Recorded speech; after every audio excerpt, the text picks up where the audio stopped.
योगी के मुख्यमंत्री बनते ही एक्शन में आ गई है मायावती। अपनी हार का बदला लेने के लिए मायावती ने अपनी पूरी रणनीति बदल दी है।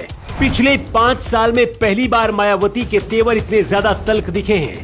योगी आदित्यनाथ ने खुद फोन करके मायावती को अपने शपथ ग्रहण समारोह में बुलाया था, लेकिन मायावती नहीं पहुंची थी। जिस वक्त योगी शपथ ले रहे थे, उस वक्त मायावती एक रणनीति पर काम कर रही थी। योगी की शपथ के 48 घंटे के अंदर मायावती ने जो बयान दिया है और जो फैसला किया है, इसके बाद से बीएसपी के अंदर ही खलबली मच गई है। इसके साथ ही एक बार फिर से मायावती ने अखिलेश यादव को झटका दिया है। चुनाव से पहले यह दावा किया जा रहा था कि अगर योगी मुख्यमंत्री बनते हैं तो फिर मायावती को मोदी और अमित शाह राष्ट्रपति बना देंगे। तो क्या उत्तर प्रदेश की राजनीति छोड़कर मायावती अब राष्ट्रपति बनने जा रही हैं? इस सवाल का जवाब पहली बार मायावती ने खुद दे दिया है। मायावती अब ये समझ चुकी है कि अपनी लड़ाई खुद लड़नी होगी। दूसरे के कंधे पर बंदूक रखकर गोली चलाने से खतरा बढ़ जाता है। रविवार को लखनऊ में बहुजन समाज पार्टी सुप्रीमो मायावती ने अपने सभी हारे हुए विधायकों के साथ समीक्षा बैठक बुलाई थी। इस बैठक में पार्टी के राष्ट्रीय महासचिव सतीश चंद्र मिश्र और चुनाव जीतने वाले इकलौते विधायक उमाशंकर सिंह भी शामिल थे। लेकिन मायावती के तेवर देखकर सभी डरे हुए थे। मायावती ने सबसे पहले उत्तर प्रदेश की पूरी कार्यकारिणी को भंग कर दिया। इसे मायावती का बहुत बड़ा एक्शन माना जा रहा है।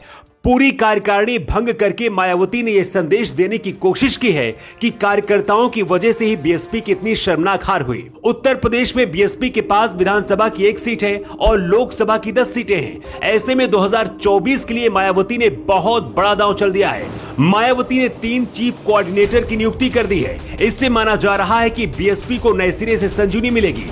लेकिन जिस वक्त ये सब कुछ चल रहा था, उस दौरान भी बैठक में शामिल बीएसपी के कार्यकर्ताओं को लग रहा था कि मायावती अब तो राष्ट्रपति बनने जा रही हैं। लेकिन मायावती ने इसे अपनी और काशीराम की प्रतिष्ठा से जोड़ते हुए जो कहा है, उसके मायने बहुत गहरे हैं। बहन जी ने कहा कि बीजेपी ने इस चुनाव में एक सोची समझी रणनीति और साजिश के तहत अपने आरएसएस संगठन से बीएसपी के लोगों में गलत प्रचार किया था कि यूपी में बीएसपी की सरकार बनी तो हम आपकी बहन जी को देश का राष्ट्रपति बना देंगे। मायावती ने कहा कि इसीलिए बीएसपी का कोर वोटर भी बीजेपी के साथ चला गया और बीएसपी की हार हो गई। मायावती ने कहा, राष्ट्रपति बनना तो दूर, मैं इस बारे में कभी सोच भी नहीं सकती हूँ। मायावती ने कहा कि कभी अटल जी ने काशीराम जी को राष्ट्रपति बनने का ऑफर दिया था, लेकिन प्रस्ताव काशीराम जी ने ठुकरा दिया था और मैं तो उनके पद चिन्हों पर चलने वाली उनकी मजबूत शिष्या हूँ।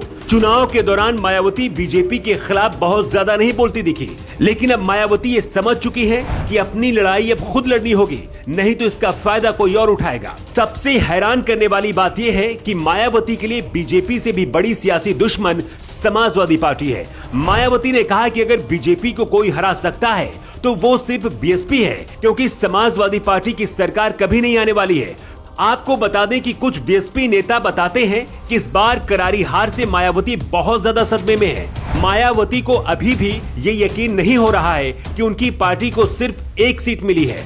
मायावती के सामने रास्ता बहुत कठिन है। अगर 2024 के लोकसभा चुनाव की परीक्षा में भी फेल हो जाती हैं, तो फिर बीएसपी का भविष्य अंधकार में जा सकता है। इस बात को मायावती भी समझ चुकी हैं।